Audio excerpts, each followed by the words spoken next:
आशिष आज ऑफिसवरून घरी 1 तास आधीच आला. तो कारमधून उतरला आणि घरात येऊन त्याने पाहिले तर त्याची बायको स्वाती तयार होऊन सोफ्यावर बसली होती. तिला पाहून आशिष म्हणाला, अरे वा स्वाती, आज खूप छान दिसत आहेस. तू कुठे बाहेर चालली आहेस का? स्वाती म्हणाली, कुठे चालली आहेस म्हणजे? अरे आपण दोघे जाणार आहोत. माझ्या आईचा फोन आला होता. तिने आपल्याला आज रात्री जेवायला बोलवले आहे. तिचे बोलणे ऐकून आशिष म्हणाला, मग पण आपण कसे जाऊ शकतो? आता लगेच मला आईला हॉस्पिटलमध्ये घेऊन जायचे आहे. सकाळपासून तिची तब्येत खराब आहे. आशिषचे बोलणे ऐकून स्वातीचा चेहरा उतरला. ती रागात म्हणाली, तुझी आई तर सारखी आजारीच असते आणि माणसाचे वय झाले की आजारपण मागेच लागत. तरीही जेव्हा मला कुठे जायचे असते तेव्हा बरोबर आपला प्रोग्राम रद्द करण्यासाठी त्यांच्याकडे काही ना काही बहाणा तयार असतो. आजचेच बघ ना. मी सांगते, आईंनी मला तयार होऊन बसलेले पाहिले असेल आणि मग लगेच तुला फोन करून आजारी असल्याचे सांगून बोलावून घेतले आहे. असे बोलू नये, पण 1 नंबरची नाटकी आहे तुझी आई. यावर आशिष रागाने म्हणाला, माझ्या आईला नाटकी म्हणायला लाज वाटते की नाही? अग, आजपर्यंत आईने कधी आपल्याला बाहेर जाण्यापासून थांबवले आहे का? नाही ना. आणि तसेही तुझ्या आईचा फोन तुला आला होता, मला नाही. मी तर आईला डॉक्टरांकडे घेऊन जाण्यासाठी ऑफिसमधून लवकर आलो आहे. त्यासाठी मी सकाळीच डॉक्टर जोशींची अपॉइंटमेंट घेतली होती. तुम्ही म्हणाले की मला न सांगता प्लॅन बनवता, याचा अर्थ तुम्ही मला गृहीत धरता. मलाही इतर कामे असतात. त्यांनी बोलावले आणि लगेचच जायला मी काही रिकामा नाही आणि हे तर बरोबरही नाही. असे बोलताच स्वाती आणखी नाराज झाली. ती म्हणाली, मग माझ्या आईने तुला विचारून मला कधी माहेरी बोलवायचे कधी नाही हे ठरवायचे का? म्हणजे याचा अर्थ माझ्या आईने तुला विचारून प्लॅन बनवायचे का? अरे आशिष, आपण जर आईकडे गेलो नाही तर किती वाईट वाटेल तिला. यावर आशिष म्हणाला, तुला तुझ्या आईची काळजी आहे, पण आपण जर आईला ती आजारी असताना डॉक्टरकडे घेऊन न जाता बाहेर गेलो तर तिला कसे वाटेल असा विचार तुझ्या मनात येत नाही का? आशिष स्वातीला समजावण्याचा प्रयत्न करत होता, पण ती काही ऐकून घ्यायला तयार नव्हती. त्यांचे बोलणे आतल्या खोलीतून बाहेर येत असलेल्या सारिकाताईंनी ऐकले. त्यांना खूप वाईट वाटले. त्या बाहेर आल्या आणि स्वातीला समजावत म्हणाल्या, स्वाती हे बघ, मी कॅबने डॉक्टरांकडे जाईन आणि आशिष तुझ्या बरोबर येईल, मग तर झाले. उगाच तुम्ही दोघे वाद घालत बसू नका. तेव्हा स्वाती सासूला म्हणाली, बस करा, एवढे प्रेम दाखवण्याची काही गरज नाही. मला एक कळत नाही की तुमच्यासारख्या आई मुलांचे लग्नच का लावून देतात. मुलांचे लग्न झाले तरी आईला मुलाचा मोह काही सुटत नाही. आशिष मोठ्या आवाजात स्वातीला म्हणाला, काय बोलतेस हे तुझे तुला तरी कळते का? आणि तुझी हिंमतच कशी झाली माझ्या आईशी अशा पद्धतीने बोलण्याची? तेव्हा सारिकाताईंनी आशिषला गप्प राहण्याचा इशारा केला. पण तोपर्यंत स्वाती रागाने तिच्या खोलीत गेली आणि बॅग उचलून घराबाहेर निघून गेली.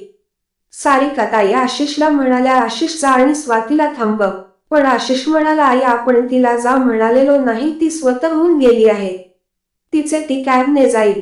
जाऊ देत तिला. आई हे बघ, तू पटकन तयार हो, आधी मी तुला डॉक्टरांकडे घेऊन जातो. मग त्यानंतर तुला घरी आणून सोडतो आणि मग मी स्वातीच्या माहेरी जाईन. सारिकाताई म्हणाल्या, अरे पण बिन काही नाही आणि तू तिची अजिबात काळजी करू नकोस, तिला काही होणार नाही. माझ्या लग्नाला 5 महिने झाले आणि ह्या 5 महिन्यात हा तमाशा मी अनेकदा पाहिला आहे. शेवटी आशिषने समजावल्यानंतर सारिकाताई तयार झाल्या. आधी आशिष आईला घेऊन हॉस्पिटलमध्ये गेला. त्यानंतर आईला घरी सोडून तो स्वातीच्या माहेरी पोहोचला. तिथे गेल्यानंतर त्याने पाहिले तर स्वाती रागात बसली होती. आशिषला पाहून स्वातीची आई म्हणाली, अरे हे काय जावई बापू, आताच तर लग्नाला 5 महिने झाले आहेत आणि तुम्ही स्वातीला एकटीलाच माहेरी पाठवले. आशिष म्हणाला, त्याचे असे झाले की मला आईला हॉस्पिटलमध्ये चेकअप साठी घेऊन जायचे होते. आशिषचे बोलणे ऐकून स्वातीची आई म्हणाली, मान्य आहे की तुमच्यावर तुमच्या आईची जबाबदारी आहे, पण आता म्हातारपणात तर आजारपण चालायचेच. आता हेच पहा ना, स्वातीचे बाबा देखील सतत आजारी असतात. जावई बापू, स्वाती तुमची बायको आहे आणि तिची जबाबदारी सुद्धा तुमचीच आहे. तिला असे एकटीला माहेरी पाठवणे तर बरोबर नाही ना. तुम्ही तिची इच्छा काय आहे ह्याची सुद्धा काळजी घेतली पाहिजे.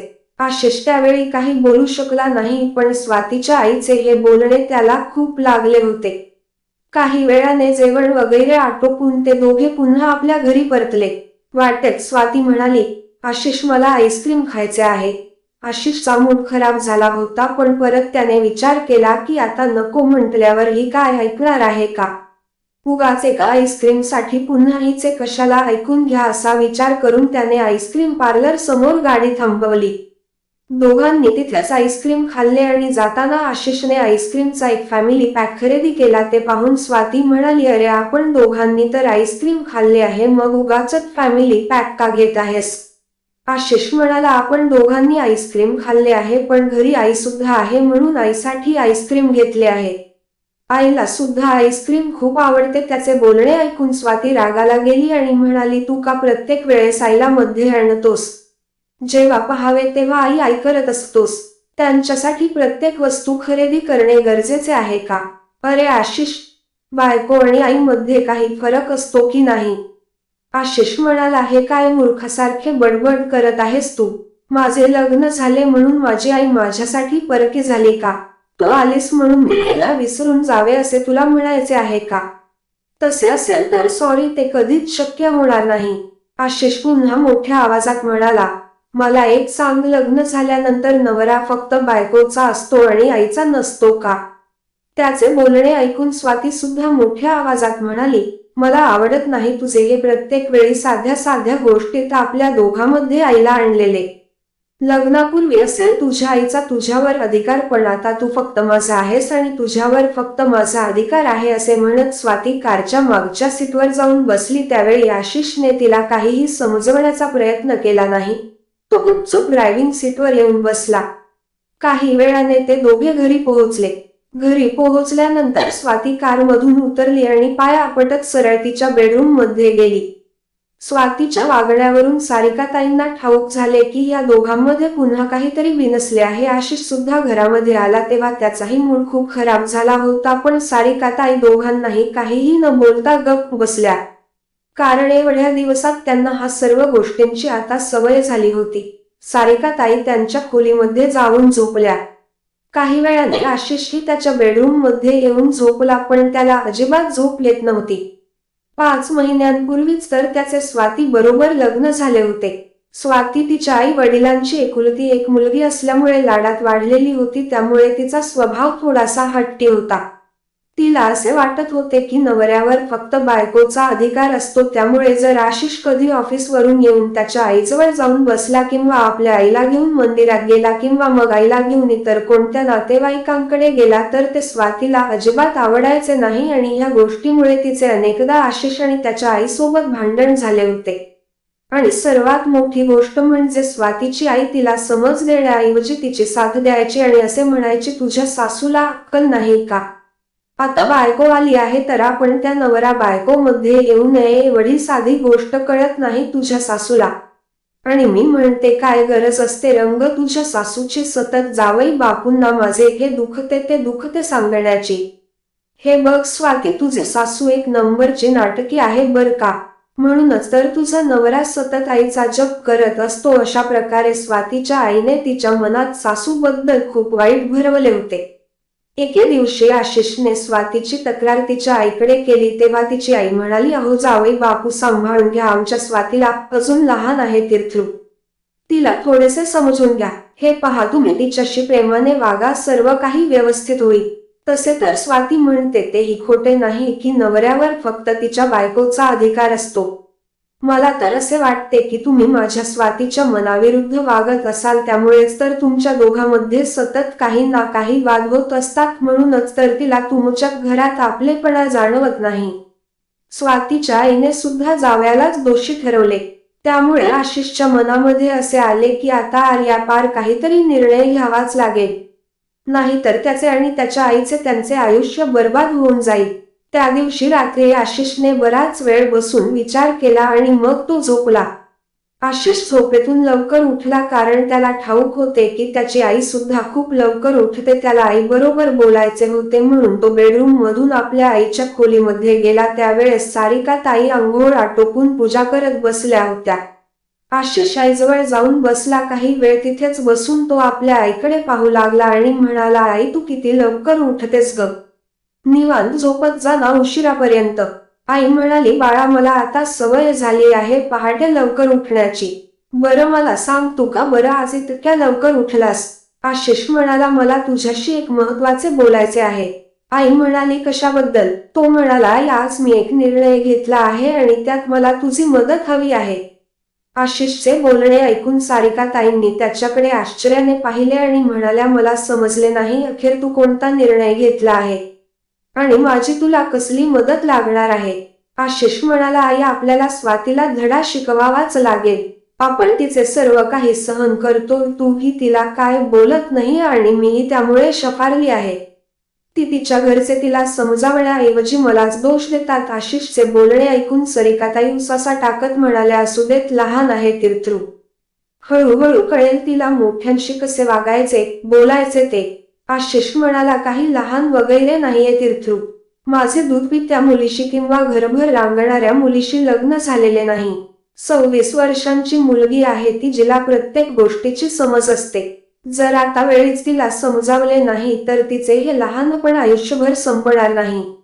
आपल्याला त्रास सहन करत राहावे लागेल.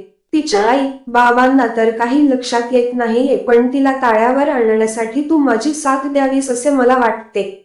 सारिकाताई म्हणाल्या, ठीक आहे. आशिष म्हणाला, मग आता देवासमोर मला प्रॉमिस कर. असे म्हणत आशिष त्याचा हात समोर करत म्हणाला, तेव्हा सारिकाताईंनी आशिषच्या हातावर हात ठेवला आणि म्हणाल्या, चल ठीक आहे बाबा, मी देवासमोर तुला वचन देते, तू जे बोलशील मी तशीच वागेन. त्यानंतर आईला त्याने हळू आवाजात काहीतरी सांगितले आणि मग पुन्हा तो त्याच्या खोलीमध्ये निघून गेला. काही वेळाने त्याने स्वातीला झोपेतून उठवले. तेव्हा स्वाती म्हणाली, हे काय आशिष, मला तू एवढ्या लवकर का उठवत आहेस?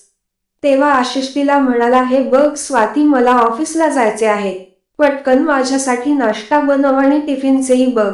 स्वाती डोळे चोळत म्हणाली, अरे नाश्ता बनव म्हणजे? पण मी का नाश्ता आणि टिफिन बनवू? हे काम तर आईचे आहे, त्याच तर दररोज नाश्ता बनवतात ना. तेव्हा आशिष म्हणाला, हो पण आईला आज काय झाले कोणास ठाऊक, तिने आजपासून किचन मध्ये येणार नाही असे सांगितले आहे. आशिषचे बोलणे ऐकून स्वातीचे डोके फिरले आणि म्हणाली, का? आई असे का म्हणाल्या आणि त्या का बर नाश्ता बनवणार नाहीत? आज काय झाले आहे त्यांना? आशिष म्हणाला, अग माझा नाश्ता आईने का बनवायचा? तू माझी बायको आहेस ना, मग नाश्ता तर तुलाच बनवावा लागेल. स्वाती तिरकस नजरेने आशिषकडे पाहत होती. तो पुढे म्हणाला, जर तुझ्या म्हणण्याप्रमाणे लग्नानंतर बायकोचा नवऱ्यावर सर्वात जास्त अधिकार असतो तर मग त्याची सर्व जबाबदारी घेणे हे सुद्धा बायकोचेच काम असले पाहिजे. आणि आई सुद्धा असेच म्हणाली, त्यामुळेच तिने माझा नाश्ता आणि टिफिन बनवायला नकार दिला. आशिषचे बोलणे ऐकून अखेर स्वातीला उठावेच लागले आणि किचन मध्ये जाऊन ती नाश्ता बनवायला लागली. पण आज स्वाती मनातून खूप खुश झाली होती. अखेर तिच्या मनातील इच्छा पूर्ण होत होती की आता तिच्या नवऱ्यावर फक्त तिचा अधिकार होता आणि सासूने तर स्वतःहून मुलावर असलेला अधिकार सोडून दिला.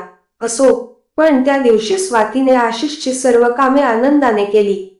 संध्याकाळी ऑफिसवरून आल्यानंतर आशिषने स्वाती सोबत फिरायला जाण्याचा प्रोग्राम बनवला आणि दोघे नवरा बायको फिरायला गेले. स्वातीला भूक लागली होती, त्यामुळे जेव्हा ते दोघे हॉटेलमध्ये जेवायला गेले तेव्हा स्वाती वॉशरूम मध्ये गेली होती. त्यावेळी तिच्या मोबाईलवर तिच्या आईचा फोन आला, पण आशिषने फोन कट केला आणि तिचा फोन स्विच ऑफ करून ठेवला. पण त्यानंतर जेव्हा तिच्या आईचा फोन आशिषच्या मोबाईलवर आला तेव्हा आशिषने हा विचार करून फोन उचलला की काही इमर्जन्सी तर नसेल ना. पण जेव्हा त्याला असे काही वाटले नाही तेव्हा त्याने सांगितले की ते दोघे बाहेर जेवण करण्यासाठी आले आहेत आणि स्वाती वॉशरूमला गेली आहे. असे बोलून त्याने फोन कट केला. पण स्वाती आल्यानंतर त्याने तिला आईचा फोन आल्याबद्दल काहीच सांगितले नाही.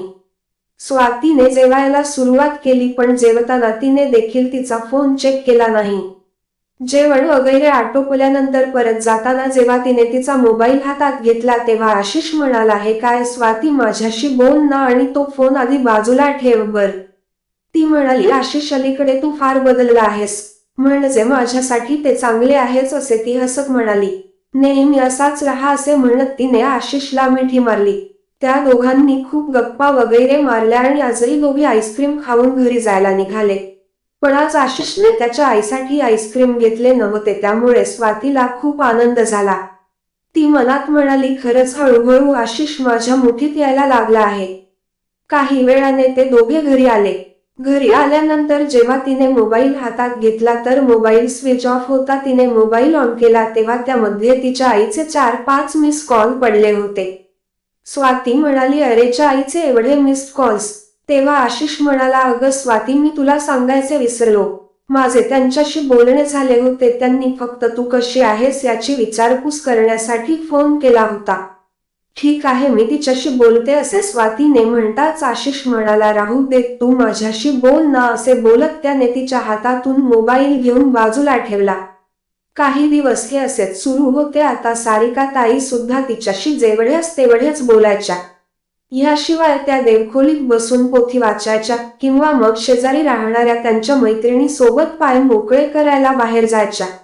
एके दिवशी स्वाती आशिषला म्हणाली, आशिष, मला माझ्या आईची खूप आठवण येत आहे. तिला भेटावेसे वाटत आहे. आज संध्याकाळी आपण माझ्या माहेरी जाऊन येऊयात का? आशिष पटकन म्हणाला, अगं आज नको, पुन्हा कधीतरी जाऊ. आज आपण मूव्ही पाहायला जाऊ. तेव्हा स्वाती म्हणाली, नको नको, त्यापेक्षा मूव्ही पाहायला आपण पुन्हा कधीतरी जाऊया. पण आज तर मला माझ्या आई बाबांना भेटण्याची खूप इच्छा झाली आहे. अरे, माझ्या बाबांची तब्येत ठीक नसते. यावर आशिष म्हणाला, काय तू पण? मी तुला मूव्ही पाहायला घेऊन जातोय आणि तू आहेस की माहेरी जाण्याचे बोल आहेस? हे बघ स्वाती, ते काही नाही. माझे मन राखण्यासाठी आज तुला माझा सोबत मूव्ही पाहायला यावेच लागेल. मग काय, ते दोघेही संध्याकाळी मूव्ही पाहायला निघून गेले. अशा प्रकारे जेव्हा केव्हा स्वाती आपल्या माहेरी जाण्याबद्दल बोलायची तेव्हा आशिष तिला कुठेतरी फिरायला घेऊन जायचा. जोपर्यंत तो घरी असायचा तोपर्यंत तो तिला तिच्या आईशी फोनवर बोलू देत नव्हता. अखेर रविवारच्या दिवशी सकाळी सकाळी तिचे आई बाबा तिला भेटण्यासाठी तिच्या सासरी आले. त्यावेळी सारिकाताई मंदिरात गेल्या होत्या. स्वातीने दरवाजा उघडला आणि आपल्या आई बाबांना आलेले पाहून तिला खूप आनंद झाला. तिने आई बाबांना हॉलमध्ये बसायला सांगितले आणि आशिषला बोलावण्यासाठी ती बेडरूम मध्ये गेली. स्वातीच्या आई बाबांना येऊन बराच वेळ झाला होता, पण आई बाबा आले आहेत हे सांगूनही आशिष खोली बाहेर आला नव्हता. त्यामुळे स्वाती पुन्हा एकदा आशिषला बोलवायला बेडरूम मध्ये गेली. तेव्हा आशिष बाहेर आला आणि दोघांना नमस्कार करून बाजूच्या सोफ्यावर बसून मोबाईल चलवत बसला. आशिषचे हे वागणे स्वातीला अजिबात आवडले नाही, पण त्यावेळी ती त्याला काहीच बोलली नाही. तेव्हा आशिष स्वातीला म्हणाला, स्वाती, माझ्यासाठी गरम पाणी घेऊन ये प्लीज, माझा घसा खूप खवखवतो. तेव्हा स्वाती स्वयंपाक खोलीमध्ये गेली आणि गरम पाणी घेऊन आली. त्यानंतर ती तिच्या आई बाबा जवळ बसणारच होती की तेवढ्यात आशिष म्हणाला, स्वाती, माझ्यासाठी आल्याचा चहा बनव. स्वाती चहा बनवण्यासाठी स्वयंपाक खोलीत गेली. तेव्हा आशिषला त्याचे सासू सासरे इकडच्या तिकडच्या गप्पा मारत होते. तेव्हा तो फक्त हाहू याशिवाय काहीच बोलत नव्हता. शेवटी ते दोघेही गप्प बसले. स्वातीने चहा बनवून आणला आणि टेबलवर ठेवला. तेवढ्यात आशिष पुन्हा म्हणाला, स्वाती, आता नाश्त्यासाठी पटकन पावभाजी बनव. आज माझी तुझ्या हातची पावभाजी खाण्याची इच्छा झाली आहे. अखेर हट्टी स्वभाव असलेल्या स्वातीच्या संयमाचा बांध तुटला. ती म्हणाली, आशिष, माझे आई बाबा आले आहेत, तू त्यांच्याशी एक शब्दही बोललेला नाहीस आणि वरून मला किचन मध्ये एरझाऱ्या घालायला लावतो आहेस. थोडा वेळ बसून माझ्या आई बाबांना प्रेमाने बोललास, तुझे काय बिघडणार आहे? तुला दिसत नाहीत का, माझे बाबा नेहमी आजारी असतात आणि आता आईला सुद्धा गुडघे दुखीचा त्रास होतो, तरीही ते आपल्याला भेटायला आले आहेत. तिचे बोलणे ऐकून मोबाईल मध्ये पाहत आशिष म्हणाला, स्वाती, तुझ्या आई बाबाच्या आजाराचं काय कौतुक सांगतेस? आता वयोमानाप्रमाणे आजारपण तर चालतच राहणार. त्याचे बोलणे ऐकून तिघेही चकित झाले, कारण यापूर्वी तो त्याच्या सासू सासऱ्याशी असे कधीच बोलला नव्हता. त्यामुळे स्वातीला खूप राग आला आणि ती रागात म्हणाली, हे असे कसे बोलू शकतोस तू? हे माझे आई बाबा आहेत आणि तू माझ्या आई बाबांबद्दल असे कसे बोलू शकतोस?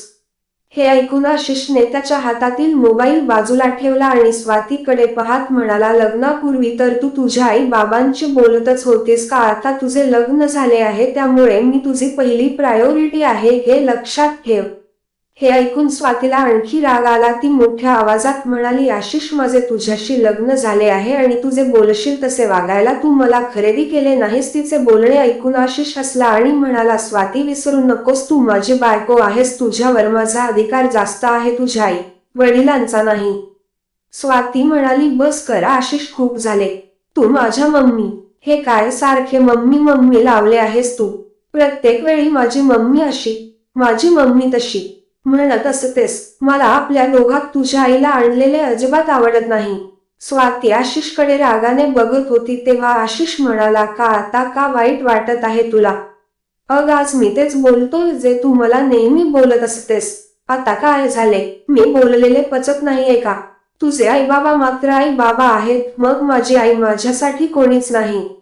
माझेही तुझ्याशी लग्नच झाले होते. तूही खरेदी केले नाहीस मला. अग, दोन प्रेमाचे गोड शब्द माझ्या आईशी बोललीस तर तुझेही काय बिघडले असते? आशिषच्या मनात जेवढी काही भडास होती तेवढी त्याने सर्वांसमोर बाहेर काढली. त्याचे बोलणे ऐकून तिघेही शरमेने खाली मान घालून उभे होते. तो पुढे म्हणाला, जसे तुझ्या आईबाबांबद्दल बोलल्यावर तुला वाईट वाटते तसेच. स्टोरी चांगली वाटली असेल तर व्हिडिओला लाईक आणि चॅनलला सबस्क्राईब करा, कारण तुमचा एक सबस्क्राईब माझ्यासाठी 1 लाखाचा आहे.